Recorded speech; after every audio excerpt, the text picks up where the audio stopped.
So little information और awareness आप तक पहुंचानी थी कि जैसे कि ओमिक्रॉन वेरिएंट के बारे में हमें पता ही है, जो कि इंडिया में स्लोली फैल रहा है। क्योंकि आज मैंने जो टैली किया अभी जस्ट नाउ, तो केसेस अब आउट 153 पहुंच चुके हैं इंडिया के अंदर। और अगर वर्ल्ड की बात की जाए तो 89 कंट्रीज़ इससे इन्फेक्टेड हो चुकी हैं। और ओमिक्रॉन वेरिएंट के बारे में कुछ डराने वाली चीज़ें ये हैं कि ओमिक्रॉन वेरिएंट के ऊपर कोई वैक्सीन काम नहीं कर रही है, ना ही आपको मास्क प्रिवेंट कर पा रहा है। जो आप N95 मास्क यूज़ कर रहे हैं, हालांकि हम वो भी यूज़ नहीं कर रहे हैं, हम तो फैशन के पीछे पड़े हुए हैं और दूसरे मास्क यूज़ कर रहे हैं। इवन मैं भी नहीं यूज़ कर पा रहा हूँ। तो N95 मास्क हमें यूज़ करना चाहिए। दूसरी बात, मास्क भी हमें प्रिवेंट नहीं कर पा रहा है, प्रिवेंट कर सकता है, थोड़े लेवल तक कर पा रहा है, लेकिन इन्फेक्शन हो ही जाएगा उससे।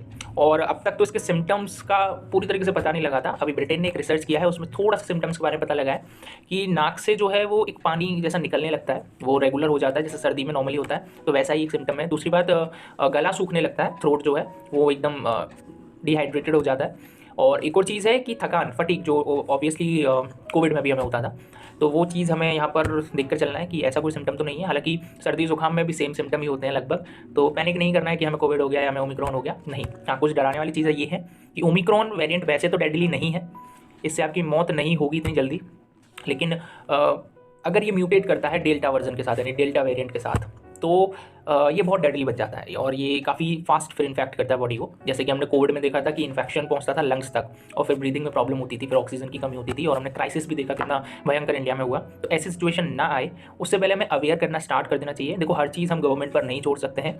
गवर्नमेंट अपने बेसिस पर, अपने स्तर पर सारे काम करेगी जैसा वो कर सकती है, कोई भी गवर्नमेंट हो। और हमें as a citizen of country, as a native of our land, हमें उसकी सिक्योरिटी हमारे ऊपर भी होती है, क्योंकि आर्टिकल 51A हमें फंडामेंटल ड्यूटीज सिखाता है ना। तो हमें पैनिक वगैरह नहीं क्रिएट करना है, हम जितना ज़्यादा अवेयर कर सकते हैं लोगों को उतना अवेयर करना है।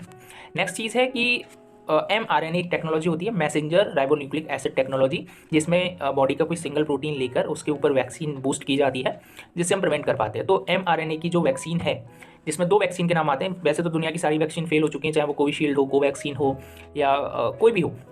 हमें जो 2 वैक्सीन जो स्टार्टिंग फेज़ है उसमें प्रिवेंट कर सकती हैं, वो है एक Pfizer और दूसरा है मॉडर्ना। लेकिन इसमें दिक्कत ये है, अगर ये बूस्टर से आपकी बॉडी में इंजेक्ट की जाए तभी ये वर्क करती है, ये भी स्टार्टिंग फेज़ को प्रिवेंट करती है।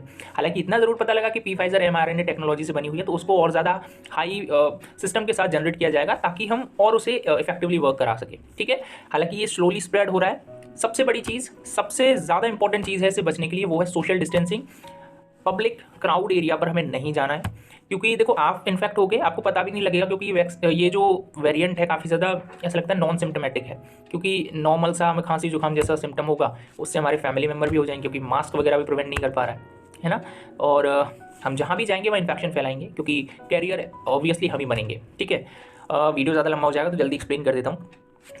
हमें सोशल अवेयरनेस फैलानी है। देखो, हम as a native of the land, as a citizen of this nation, we must have the responsibility to spread awareness, not in a panic mode but yes in a slight mode, ताकि धीरे धीरे लोगों को aware किया जा सके। जिन लोगों तक हम सोशल हैंडल्स के थ्रू पहुंचा सकते हैं उन्हें आप पहुंचाइए। जिन लोगों के थ्रू हम अपनी इन्फॉर्मेशन को ट्रांसफ़र कर सकते हैं उनसे बात करिए। अपनी सराउंडिंग में जो लोग हैं उनसे बात करिए। देखिए, जिम्मेदारी सबको लेनी होगी, ऐसा नहीं कि गवर्नमेंट ही सब कुछ करेगी। ऑब्वियसली गवर्नमेंट को भी चलाने वाले इंसान ही हैं, और कोई भी सिस्टम ऐसी महामारी में फेल हो जाता है तो कोसने से अच्छा है स्टेप उठा ले।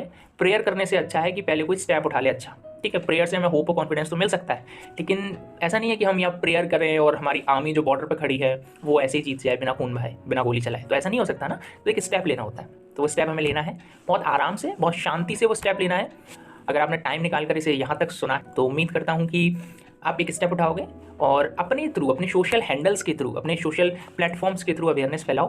पैनिक मोड नहीं, पैनिक बटन नहीं दबाना है हमें, आराम से काम करना है, आराम से चीज़ों को समझाना है। थोड़ा सा आप अपने बेसिस पर रिसर्च करिए, हो सकता है मेरा कोई डाटा गलत हो जाए, क्योंकि मैंने जितना रिसर्च किया है उसके बेसिस पर मैंने आपको इन्फॉर्मेशन दी है।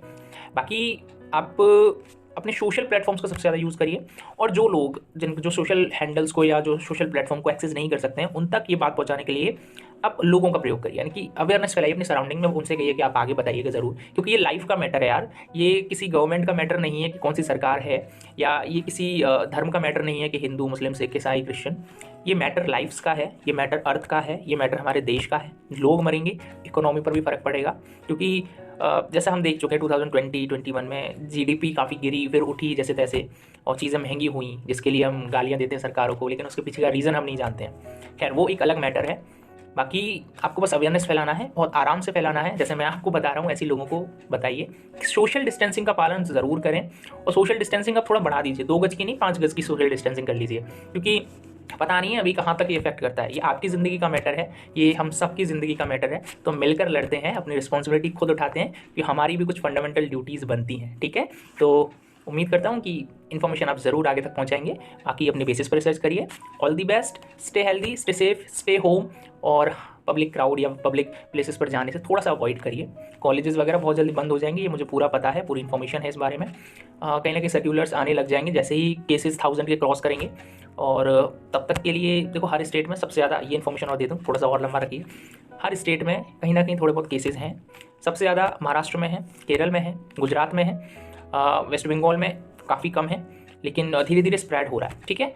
तो और भी कई सारी, जैसे यूपी में काफ़ी कम है, बिहार में थोड़ा कम है, हर स्टेट में कुछ ना कुछ आंकड़ा ज़रूर है। लेकिन दिल्ली जैसे स्टेट में सबसे ज़्यादा कोविड के केसेस आए थे, महाराष्ट्र में सबसे ज़्यादा कोविड केसेस आए थे, तो ओमिक्रॉन के केसेस भी ऑब्वियसली वहीं सबसे ज़्यादा आएंगे, ठीक है। तो अवेयरनेस फैलाइए, ध्यान से, समझदारी से, प्यार से, कोई भी व्यक्ति हो, do not hate. All the best.